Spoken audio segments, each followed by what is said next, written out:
Frères et sœurs en Christ, shalom. Lorsqu'un malheur nous arrive, qu'il soit causé par la méchanceté humaine ou par un accident, naturellement, nous cherchons d'abord des coupables. On se dit, ceci est arrivé, pourquoi et par qui? On recherche des coupables. Il y a en nous comme un penchant naturel pour accuser. Et souvent, on accuse les autres lorsque les choses tournent mal. Et cette recherche de responsables et des coupables nous donne peut-être souvent bonne conscience. En condamnant les autres, nous nous plaçons dans le camp de bons ou de victimes. C'est toujours les autres qui sont à blâmer. Les dirigeants politiques, ils sont à blâmer. Les systèmes économiques sont à blâmer.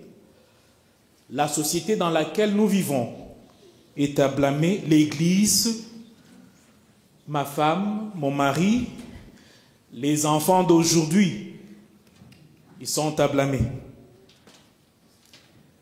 Ça, c'est la réalité humaine.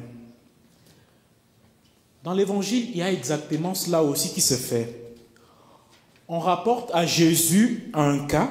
Le premier, c'est quoi? L'assassinat que Pilate opère sur ceux qui étaient dans l'église en train d'offrir un sacrifice. Il les tue et mélange leur sang avec le sang des offrandes. Alors, il rapporte cet événement à Jésus pour entendre le point de vue de Jésus. Peut-être il se disait aussi, mais qui était coupable? Ils étaient en train de faire un bon service à Dieu. Alors, ils sont tués. Le mal venait de qui? Sur cet événement rapporté, le Christ donne aussi un autre. Il s'agit là de l'écroulement d'une tour qui a entraîné la mort de 18 personnes. Alors, ces événements survenus à Jérusalem, ils ont fait jaser, les gens en ont parlé. Et dans la culture de l'époque, la souffrance comme la mort, souvent n'était pas bien reçue. La souffrance comme la mort était comme un châtiment divin. C'est comme si quand on vit bien, on est heureux, on est béni. Et quand la souffrance arrive, c'est comme si Dieu nous a punis. Alors les gens apportent cet événement pour chercher à savoir si ces cas aussi étaient une punition de Dieu. Alors Jésus n'entre pas dans ce débat de culpabilité et de responsabilité. Il utilise ces événements-là pour que ses interlocuteurs puissent avoir matière à réfléchir. Il prend ces deux événements et en fait un appel à la conversion. Il dit à ceux qui rapportent ces événements, pensez-vous que les Galiléens qui sont morts des mains des soldats de Pilate, vous pensez qu'ils étaient mauvais que les autres? La réponse dans leur cœur, je pense, est non. Pensez-vous que les victimes de la tour qui était construite étaient aussi mauvais que les autres? La réponse sous-entendue est non. Croyez-vous qu'ils étaient aussi mauvais que vous? La réponse est toujours la même, non. Alors Jésus affirme en substance que vous voulez à tout prix connaître et trouver des coupables.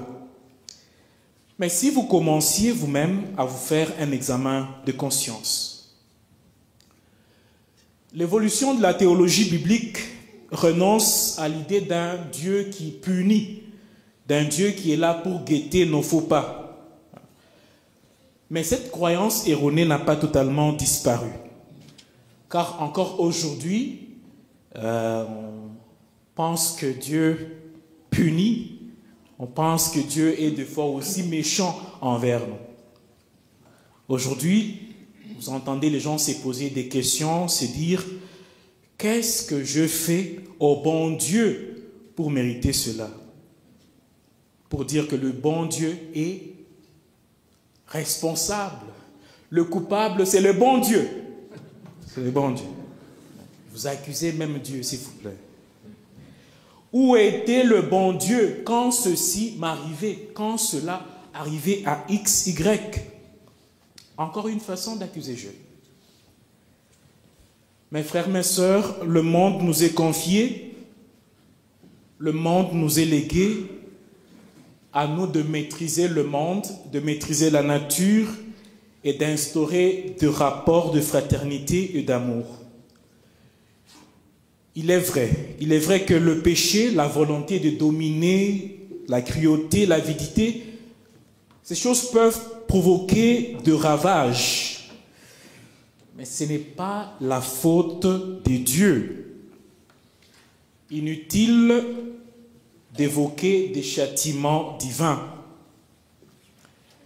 Ces choses sont juste les résultats du cœur de l'homme,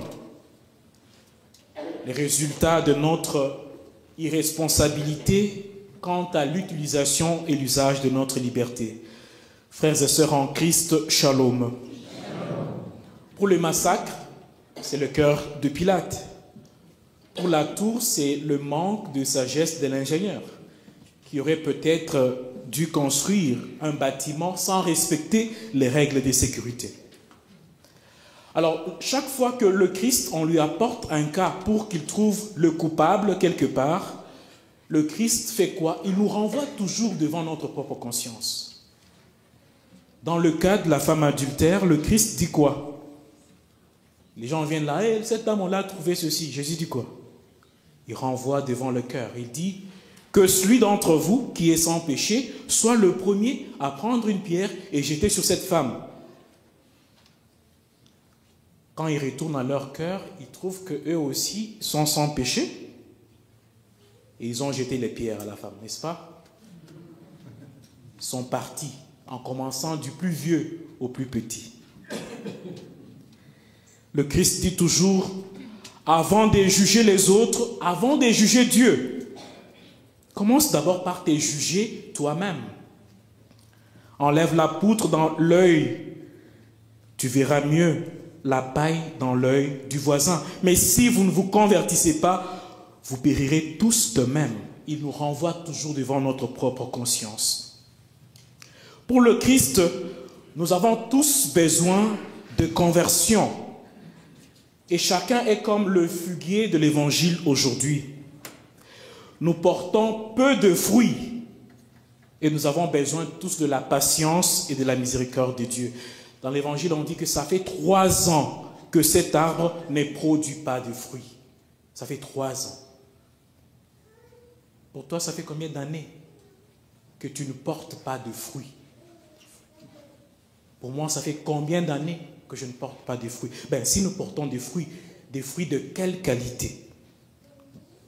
Dans la colère, le Christ dit coupons-le. Pourquoi le laisser épuiser le sol? Et l'intendant intercède pour que l'arbre, le temps lui soit encore accordé. Dieu nous donne le temps, il est patient, il est miséricordieux, il est le bon Dieu. Mais il ne faut pas abuser de la patience de Dieu. Il ne faut pas toujours repousser au lendemain notre capacité de produire de fruits et l'urgence même de notre propre conversion. Il y a une phrase dans la messe, elle est une belle phrase. Elle est une belle phrase, pourquoi? Parce que cette phrase traduit notre humilité. Elle traduit notre petitesse devant Dieu qui vient en nous. Mais je pense que cette phrase-là, je pense très bien que Dieu va se fatiguer de l'entendre. Dieu va se fatiguer de l'entendre. Alors quand on lève le corps du Christ, on dit toujours, voici l'agneau de Dieu, voici celui qui enlève le péché du monde. Alors qu'est-ce que vous dites? Vous répondez? Non, il y a peu de gens qui répondent ici. Seigneur, digne de te recevoir, mais dis seulement une parole. Mais dis seulement une parole. Le Seigneur en a dit plus qu'une. Plus qu'une. Il en a donné beaucoup. dit seulement une seule parole. Il en a dit plus qu'une. Et chaque jour, c'est « Seigneur, je ne suis pas digne de te recevoir, le corps du Christ, Amen. Seigneur, je ne suis pas digne de te... » Quand est-ce que tu seras digne de recevoir le Christ? Quand? En Apocalypse 23, il est là, il frappe devant la porte. Il est là, je frappe pour que tu ouvres et que j'entre et que je puisse festoyer avec toi. Quand est-ce que nous allons être dignes de recevoir le Christ? Dieu est patient, mais un jour, le temps qu'il nous a accordé dans sa patience prendra fin. L'année prochaine, peut-être nous ne serons pas ensemble comme on est ici. Peut-être ça c'est le dernier carême avec quelqu'un d'entre nous. On ne sait pas. C'est le dernier carême. Dans l'évangile aujourd'hui, à la fin, on ne sait pas si on a coupé le figuier ou on l'a laissé. C'est un peu ouvert. C'est comme si Dieu nous dit que l'avenir est ouvert et tout dépend de chacun d'entre nous. La patience, la solitude de Dieu nous sont données, non pas pour nous encourager dans la paresse, dans la négligence, dans l'insouciance, pas pour nous affaisser dans le péché, non, mais pour raviver en nous l'espérance et permettre que la parole de Dieu, la seule parole, puisse porter des fruits en nous. Alors le carême, c'est un temps idéal pour fertiliser notre arbre. La prière, le jeûne, le partage sont là pour que nous puissions fertiliser notre terrain. Le Christ nous invite à profiter du temps qui nous est accordé, un temps précieux, un temps don des dieux, pour que nous puissions réellement porter du fruit. Alors, il laisse encore cette année, peut-être espérant que nous allons porter du fruit. Alors, profitons du temps que le Seigneur nous donne pour nous convertir et porter réellement les fruits dont notre monde a besoin. Amen.